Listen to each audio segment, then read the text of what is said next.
Guys, eto na pala yung part 2 na pagbawi natin sa kanya. Tayo nga pala ay pumunta kung saan natin siya iniwan. At atin siyang binalikan. At eto na nga, nakita ko na nga siya guys. Bumaba na rin pala ako sa kotse ko.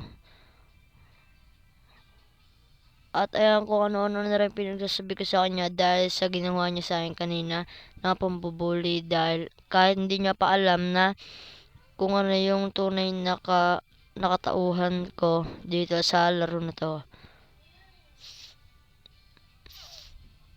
At dito, binubuli ko na nga siya at akin na siyang pinapaalis dahil masyado na ako nainis sa kanya.